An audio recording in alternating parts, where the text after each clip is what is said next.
You must be the intern. You can sit anywhere near the back. The words cut through the conference room like a knife. Evan Pierce, co-founder of Haldon and Pierce Global, didn't even look up from his tablet as he dismissed the woman who just entered.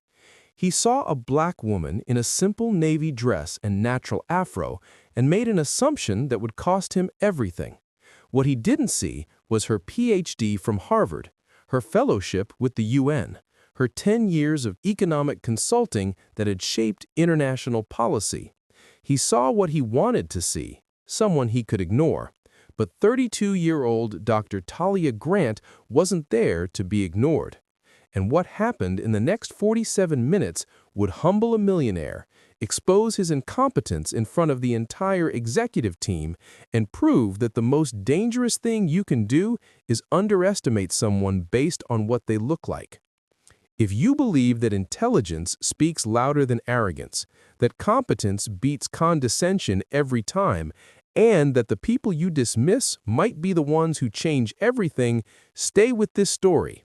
Hit that like button, subscribe to this channel, and drop a comment telling us where you're watching from.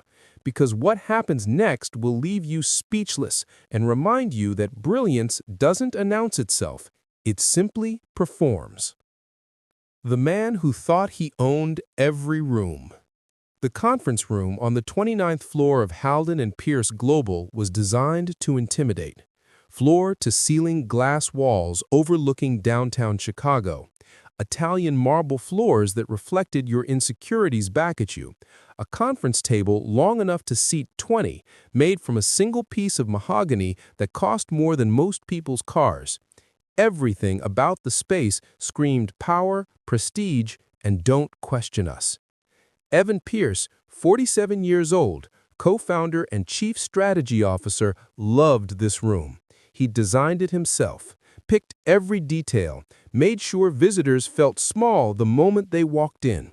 Because Evan believed that business was about dominance, and dominance started with making sure everyone knew their place.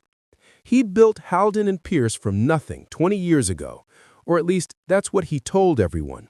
The truth was messier. His college roommate's father had provided the initial capital. His wife's connections had landed the first major contracts, and his CFO had actually structured the deals that made them profitable. But Evan had the charisma, the expensive suits, the boarding school accent that made investors trust him with their money. He liked three things: his suits custom-tailored from London, his coffee black and imported from Kenya, and his ego bigger than the 53-story building his company occupied 3 floors of. That Tuesday morning, Evan entered the conference room at exactly 9 a.m. with the confidence of a man who'd never been told he was wrong. His team followed behind him. Analysts clutching tablets, managers carrying presentations, assistants taking notes before anyone had spoken. They were preparing to pitch for a $90 million international development contract, the kind of project that could define a company's decade, the kind that Evan assumed he'd personally lead because he always led the important projects. Everyone took their seats according to the unofficial hierarchy. Senior executives closest to Evan, junior staff farther away, assistants against the wall. Except her. She carried a single folder. The same briefing packet everyone else had received, but it actually read, annotated, and corrected. Her resume was extraordinary. PhD in International Economics from Harvard. 3 years as a fellow with the United Nations Development Program. Former consultant to the World Bank, published author of 2 academic papers that had influenced actual policy. Recruited to Haldon and Pierce 6 months ago, specifically for her expertise in emerging markets. But Evan Pierce had never read her resume, had never attended the meetings where she'd been introduced, had never bothered to learn who the new hires were unless they were men who reminded him of his younger self. So when Talia walked into the conference room wearing confidence like armor, Evan saw only what he wanted to see. "You must be the intern," he said without looking up from his tablet. "You can sit anywhere near the back. Just observe today. No need to take notes. Someone will brief you later." The room went silent. Not the comfortable silence of people focusing on work, but the thick, awkward silence of people watching a catastrophe unfold in slow motion. Have you ever been underestimated the moment you walked into a room? Ever had someone make assumptions about your intelligence, your role, your worth, based on how you look? Comment "I've been there" if you know this feeling.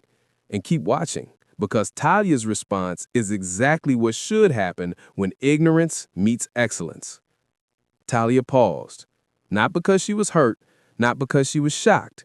She'd spent her entire life in rooms where people underestimated her, where professors assumed she was the diversity admission, where colleagues assumed she was the assistant, where clients assumed she couldn't possibly be the lead consultant. She'd stopped being surprised, but she'd never stopped correcting them. "I'm here for the strategy meeting," Talia said calmly, her voice steady and clear. "And I'll sit wherever is appropriate for senior consultants." She chose a seat midway down the table, not at the back where he tried to place her, not at the front where it would seem like she was overcompensating, right in the middle where she had a clear view of everyone and everyone had a clear view of her. Several employees exchanged glances. A few shifted uncomfortably. They knew exactly who Talia was. They'd read the company-wide email announcing her hiring. They'd heard about her credentials. They knew Evan had just made a massive mistake. But Evan didn't notice. He was already pulling up his presentation, already preparing to perform, already assuming the contract was his. The presentation that revealed everything. The $90 million contract was for sustainable infrastructure development across 3 West African nations: roads, water systems, solar power grids, healthcare facilities, the kind of project that could transform communities and generate consistent revenue for decades. It was also the kind of project that required deep understanding of economic development, cultural context, government relations, environmental sustainability, and long-term financial modeling. Evan's presentation had none of that. He put together a flashy slideshow filled with stock photos of African landscapes, buzzwords like synergy and stakeholder engagement, and vague promises about leveraging resources and maximizing returns. He spoke for 23 minutes. His voice was confident. His gestures were dramatic. He made eye contact with the senior executives and ignored everyone else. Midway through, he glanced at Talia and smirked. "Don't worry about keeping up with this. This part is complicated. International development isn't for everyone." Margaret watched Talia's pen move across the page, watched her circle numbers, draw arrows, write calculations in the margins, watched her do in real time what everyone else in the room should have done while preparing, but hadn't. When Evan finally finished his presentation, he leaned back in his chair with the satisfied expression of a man who believed he'd just delivered a masterpiece. "So," he said, looking around the table, "I think we all know who should lead this delegation. I'll start assembling my team." "Actually," Margaret interrupted, her voice cutting through his assumption like a scalpel, "I'd like to hear from Dr. Grant." The room shifted. Everyone turned to look at Talia. Evan froze. "Who?" he asked. Margaret's expression didn't change. "Dr. Talia Grant, our senior consultant on international development, the expert we hired specifically for projects like this. I believe she has some thoughts on the proposal." This is the moment where competence meets opportunity, where preparation meets prejudice. If you're still watching, hit that subscribe button right now, because what happens next is a masterclass in how intelligence speaks louder than arrogance. When excellence takes the floor. Talia stood slowly. She gathered her annotated folder, walked to the front of the room, and stood where Evan had just been performing. But she didn't perform. She presented. Her voice was calm, clear, and absolutely certain. "The proposal as presented has 6 critical flaws that would guarantee failure within 18 months, she began. She didn't apologize, didn't soften it, just stated facts. First, The economic model uses GDP figures that are 3 years outdated. The actual current GDP of these three nations changes the entire financial projection by 42%. She wrote numbers on the whiteboard, not from notes, from memory. Second, the timeline assumes rainy seasons won't affect construction. Anyone with experience in West African infrastructure knows that rainy season delays are not possibilities, they're certainties. This timeline needs an additional 8 months built in. Evan tried to interrupt. I don't think... Margaret held up one hand. Let her finish. Talia continued. Third, the proposal ignores local labor requirements. Each of these nations has specific laws about foreign contractors and local employment ratios. We'd be in violation of those laws by month 3.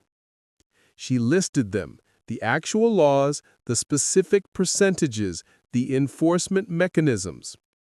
Fourth, there's no cultural liaison budget, no translation services, no local partnership structure.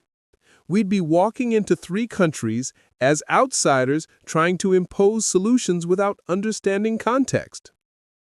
Fifth, the environmental impact assessment is completely inadequate. Solar power grids in regions with seasonal dust storms require specific maintenance protocols that aren't included in the operational budget. And sixth, Talia paused, looking directly at Evan. The entire proposal treats this as a short-term revenue opportunity rather than a long-term development partnership. That approach has failed in international development for 50 years. The clients know it, and they'll reject any proposal that repeats those mistakes. The room was completely silent. Then Talia did something no one expected. She didn't just criticize, she fixed it. Here's what actually works, she said. For the next 12 minutes, she redesigned the entire strategy on the whiteboard. She restructured the financial model, adjusted the timeline, incorporated local partnerships, addressed cultural factors, improved the environmental protocols, and reframed the entire project from extraction to collaboration. She cited specific examples from her UN work, referenced case studies, provided data. No slides, no theatrics, just knowledge. When she finished, she set down the marker and said quietly, I want this company to succeed. But success begins with seeing the value in every person at this table and respecting the communities we claim to serve. Then she sat down. The moment, everything changed. No one moved. No one spoke. Margaret Langford was smiling, the kind of smile that comes from watching someone exceed even the highest expectations. The other executives were leaning forward, stunned. The junior staff members looked like they just witnessed something they tell their grandchildren about. And Evan's face had gone from red to pale to a shade that suggested he might actually be experiencing a medical emergency. Margaret closed her folder with deliberate finality. Dr. Grant will lead this contract. The room erupted in subtle nods, quiet yes murmurs. Someone even whispered, finally. Evan tried to recover. Well, I think if we combine both approaches. No, Margaret said firmly. You dismissed the most qualified person in this building before she said a single word. You presented a proposal that would have lost us this contract and damaged our reputation. Dr. Grant just saved this company from a $90 million embarrassment. She stood up. Meeting adjourned.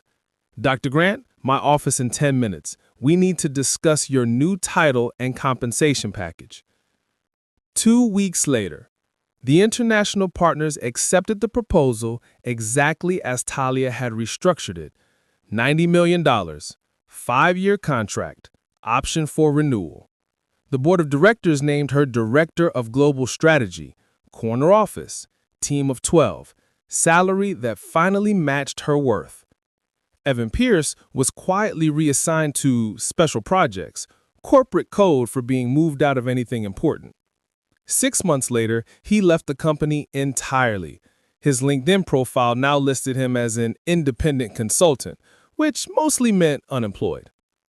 Talia walked into her new office overlooking the Chicago skyline, floor-to-ceiling windows, her own conference table, photos of her family on the desk, her parents, her grandmother, her younger sister. A junior analyst knocked hesitantly on her door. Young black woman, maybe 24, clearly nervous. "Dr. Grant, I just wanted to say, what you did in that meeting changed everything for me. How did you stay calm when he underestimated you?" Talia smiled, not smugly, gently. "My entire life prepared me for rooms where I wasn't expected to shine, but I didn't walk in to fit in. I walked in to change the room." The lesson for everyone watching: if this story moved you, if it reminded you that competence beats condescension, that intelligence speaks louder than arrogance, and that the people you underestimate might be the ones who change everything, do 3 things right now. First, subscribe to this channel. We share stories about underdogs, overlooked people, and moments when excellence defeats prejudice. Join 750,000 people who believe these stories matter. Second, share this everywhere. Tag someone who's been underestimated, someone brilliant who's tired of being dismissed, someone who needs to remember their worth. Let Talia's story reach every platform, every country, every person who's ever been told to sit in the back. Third, comment, what would you have done? Would you have stayed calm like Talia, walked out, demanded respect immediately? Your answer reveals your strategy.